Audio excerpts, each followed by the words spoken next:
mais en fait il y a des gens là-dedans après qui vont regarder hein. Alors bonjour à tous, on se retrouve aujourd'hui dans une nouvelle vidéo. Voilà, il est 18h15, on est à la forêt de Brocéliande et le truc c'est que maintenant la nuit commence à tomber, on vient juste d'arriver. Donc première chose qu'on fait c'est on va aller trouver un coin pour dormir. Donc là je pense qu'on n'aura pas trop de mal avec la forêt. On a déjà un super panorama là, un petit étang sympa. Donc cette fois-ci je ne pars pas tout seul, je suis accompagné de ma cousine qui vient du nord, de Tourcoing. Et c'est comment la vie là-bas? Dur. Qui m'accompagne dans cette aventure de randonnée en Bretagne. Donc on est parti pour 3-4 jours.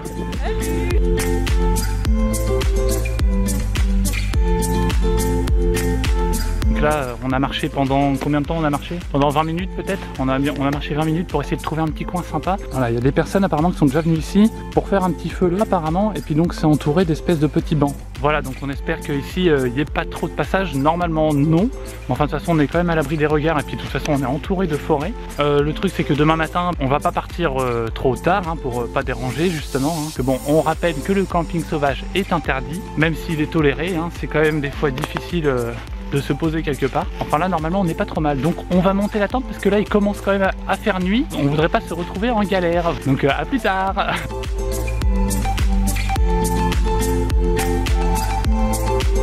Voilà, on est installé dans la forêt. On est en train de faire bouillir l'eau pour manger des petites nouilles chinoises. Moi il fait un peu noir mais... T'as pas peur? J'ai pas peur même si on se fait peur depuis tout à l'heure. Bon ça va. Non mais là ça va, il n'y a pas de bruit.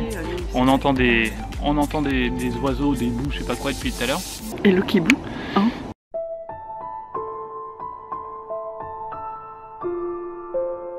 Ah oui, il y a le kibou, donc bon je vais couper, je vais mettre les nouilles en route. On va faire un petit feu de camp et on va faire une petite chanson. Allez ciao, à plus tard. Bonjour, nous sommes le jour 2, ça y est donc on a passé la nuit. Là on est en train de prendre un petit déjeuner, ouais de luxe hein, comme dit Sabine, parce que là on est au café et au pain au chocolat. Petite nuit parce qu'on n'a pas réussi à beaucoup dormir malgré que il se passait rien, hein. Il n'y avait pas de bruit, tout ça, il faisait pas trop froid. Après on va aller à l'office du tourisme pour aller acheter une carte pour aller marcher dans la forêt quoi, voilà. Donc voilà, malgré tout on est au petit soin quand même, on se brosse les dents, on a tout ce qu'il faut hein.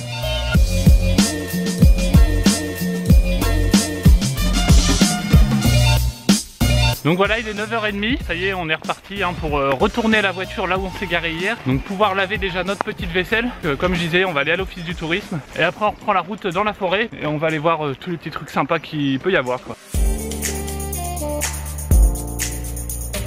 Le problème c'est que on est en période de chasse donc on peut pas prendre les sentiers dans la forêt parce qu'on risque de se faire tirer dessus, donc on a dit on va éviter quand même. Donc là du coup on va passer par la route. On a oublié le nom de là où on allait mais on y va. Et le village ça s'appelle un truc comme ça. Oh moins de bruit la voiture. Défaut de mourir du mal, on va mourir écrasé. Là on a marché 6 km et il nous reste, donc on a fait à peu près la moitié déjà. Il commence à pleuvoir un peu, donc je sais pas si on voit un peu derrière moi, on voit ouais, il crachine beaucoup en fait. Bah, étant donné qu'il est midi moins 10, on va sûrement attendre et puis se faire à manger ici parce qu'on n'est pas sûr de retrouver un endroit à l'abri après. Il nous reste la moitié à faire pour aller au Val sans retour, c'est ça qu'on savait plus, ça s'appelle le Val sans retour. Et là-bas il y a quoi? Il y a une fontaine je crois. Il y a la fontaine de Jouvence et puis des trucs sur Merlin quoi, voilà.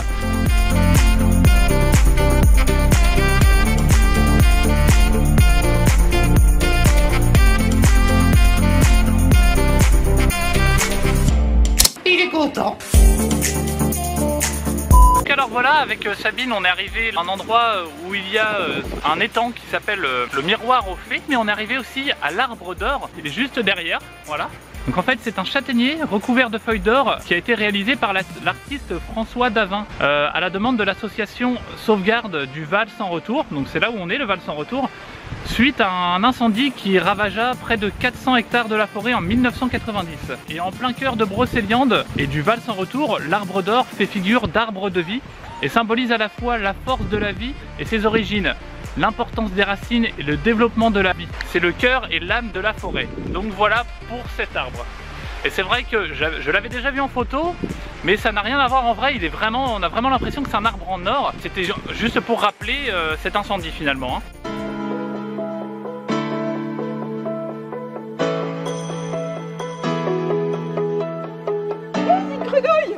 Tu crois que si je l'embrasse... Ah oui, en effet, il y a une grenouille. Tu crois que si je l'embrasse, je me transforme en princesse? Alors là, épisode 1, donc Sabine rencontre une grenouille qui est sous l'eau, hein, bien sûr, elle veut essayer de l'attraper à main nue. Le truc improbable parce qu'à peine une fois la main dans l'eau, la grenouille se barre. Mais en fait, voilà, elle est en train de crier parce qu'elle est en train de... Voilà, elle est en train d'essayer d'attraper la grenouille. Voilà, elle fait n'importe quoi. Heureusement que je suis là pour la surveiller quand même. Elle s'imagine en plus que la grenouille c'est un prince charmant maintenant. Bon allez, moi sur ce, je la laisse dans son délire et je vais retourner à nos sacs à dos. Hein. Allez, salut hein, Sabina. À plus tard. Hein.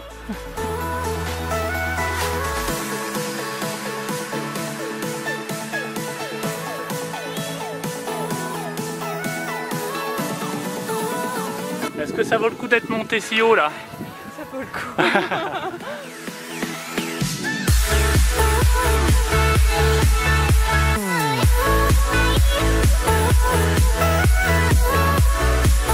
Bon bah ça y est, on a trouvé un petit spot pour dormir ce soir avant qu'il fasse nuit, pas comme la dernière fois, pas comme hier, hein, parce que hier on a monté la tente, il faisait presque nuit. Donc là on a trouvé un petit coin et c'est parti pour le montage des tentes.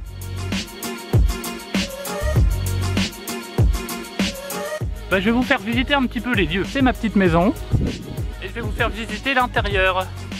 Donc ce qui est cool, c'est que directement quand on entre dedans, c'est la chambre. Un petit duvet sarcophage hein, avec une petite capuche. Et avec ce duvet, bah, on peut aller à des températures jusqu'à moins 5 degrés. Bon, alors voilà, là il fait un petit peu plus sombre. La bouffe est prête hein, finalement. Je vais arrêter là pour ce soir après. Ça va être la dernière vidéo de ce soir. Et puis on se retrouve alors demain matin. Donc moi je vous dis bonne nuit et à demain. Bisous bisous.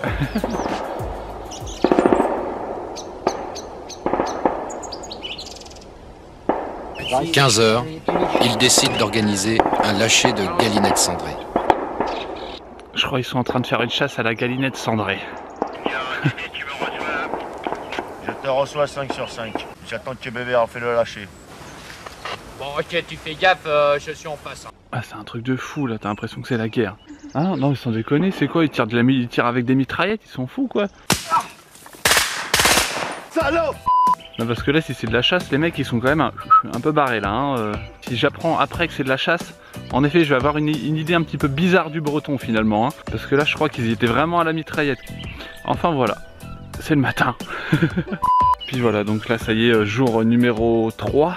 Jour numéro 3, donc on va prendre un petit café tout ça ce matin. Et puis après on va aller voir le tombeau de Merlin et tout ça. Donc là il faut qu'on remonte déjà à la voiture. Alors on a 14 km déjà pour retourner à la voiture. Après on s'est dit que peut-être qu'on ferait du stop sur la route, on sait pas trop. Mais enfin en même temps il n'y a pas beaucoup de passages sur la route qu'on va prendre. Donc bon.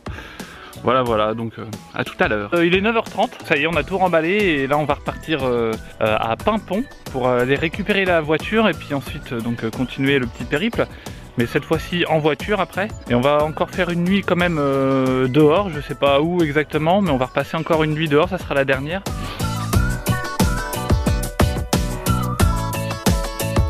On s'est arrêté à l'endroit où on avait mangé. Hop, juste derrière, à l'endroit où on avait mangé hier midi, où il pleuvait. Les bruits qu'on a entendus ce matin, les coups de fusil, tout ça, en fait c'était pas les chasseurs. Et puis ça me rassure un peu parce que bon, chasser la galinette avec une mitraillette à un moment donné c'est chaud quoi. Et on est tombé sur un petit écriteau, voilà ici. Ils font des tirs d'armes légères, des explosifs, des grenades, des lance-roquettes. Donc voilà, c'est ce qu'on a entendu ce matin en fait hein. Donc je me disais bien qu'il y avait un problème. Mais donc les Bretons sont pas si bizarres que ça, je retire ce que j'ai dit tout à l'heure hein. Finalement c'était un centre de tir. On est arrivé enfin à Pimpon, il y a la voiture hein. Là c'est ça, là on l'attendait, on luttait, mais vous n'imaginez même pas à quel point ça nous manquait ça. Et à quel point on va l'apprécier. Bah là on prend la route quoi, parce que finalement on n'aura pas le temps, ça va pas bien marcher dans notre organisation, c'est beaucoup moins fatigant quoi. On n'a pas le droit, sauf ayant le droit. Sabine, est-ce qu'on a le droit? Bien sûr. Bon bah alors c'est bon, alors on y va, écoute hein. On est arrivé ici au tombeau de Merlin. Merlin était endormi au pied de ce rocher. Il y a alors une certaine Viviane qui a tracé un cercle autour du rocher ici juste derrière moi où était endormi Merlin. C'était un espèce de surf. En fait elle l'emprisonnait de son amour finalement. Alors on ne sait pas exactement si c'était justement un amour égoïste ou si c'était de la haine. Apparemment ça part d'un bon sentiment. Et donc il aurait été enfermé ici, et donc ici c'est son tombeau, et on dit donc que son esprit est toujours enfermé dans ce rocher ou en dessous. C'est en forêt de Brocéliande que Merlin tombe amoureux de Viviane. Au fil de leur rencontre forestière, il livre à Viviane ses secrets de magie. Lors de son dernier voyage, il lui dévoile même comment emprisonner un homme à tout jamais par un puissant sortilège. C'est la tradition de faire ça, de déposer une offrande quand on passe ici, donc j'ai fait comme tout le monde, hein, mais moi j'ai mis une pomme de pin. Bon voilà,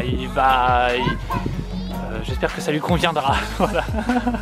La fontaine de l'éternelle jeunesse, hein. Le mythe universel, hein, la fontaine de Jouvence procède d'une croyance en une fontaine habitée par une divinité telle que la nymphe romaine Juventa ou la fée celte Viviane, qui s'y abreuve ou s'y baigne, préserve ou recouvre sa jeunesse.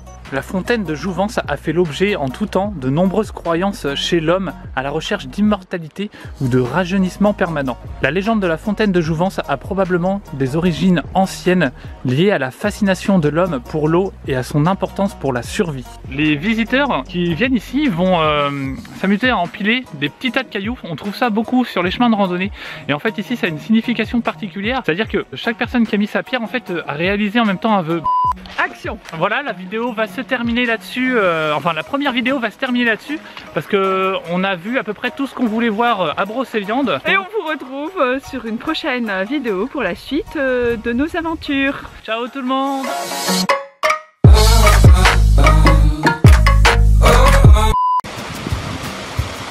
Voilà. Attends, je remonte mon pantalon. Et Ah bah voilà. que je remonte mon pantalon. Ah bah si, c'est en train de filmer. Il y a plein de gens qui sont assis sur un espèce de rocher là-bas. J'ai l'impression que c'est une secte. Non. Tu les as vus ou pas? Non. Ah mais regarde, ils sont là-bas. Ah non mais bah l'île français ça sera plus simple hein, quand même. Non bah alors là attends. Je vous explique quand même, on fait semblant là en fait qu'Alice, enfin bref pour le montage vidéo, mais du coup elle est en train de lire le truc qui est en allemand. Alors du coup elle n'y arrive pas. Bref on va refaire une tentative. Enfin ça sera pour le bêtisier du coup, ça c'est sûr. Bah.